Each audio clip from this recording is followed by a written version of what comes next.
L'architecture vivante, c'est une architecture qui s'inspire du lieu qu'elle côtoie, de son environnement. Puis c'est une architecture qui développe une patine qui raconte finalement tout ce qu'elle a pu vivre depuis qu'elle existe. C'est-à-dire que même, elle va prendre son sens en vieillissant.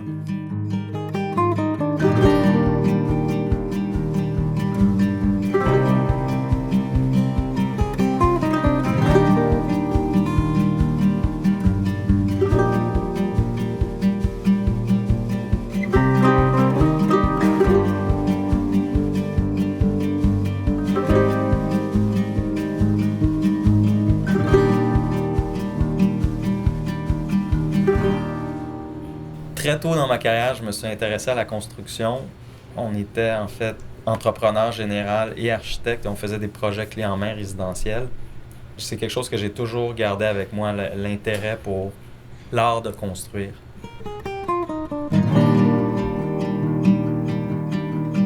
Quand il y a la lumière comme ça en après-midi, ben, on vient souvent ici traîner, lire, se balancer.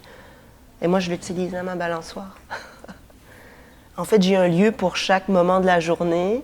S'il y a un jour où il neige, un jour sans soleil, je vais travailler à ma table de travail. Si c'est vraiment ensoleillé, je vais mettre le fat boy là, puis je vais travailler dans la lumière avec le chien à mes pieds. C'est ça. Si je fais de la lecture, souvent, ça va être dans le canapé là-bas. C'est vraiment... je suis la lumière. Et selon les saisons, parce qu'en été, c'est différent aussi.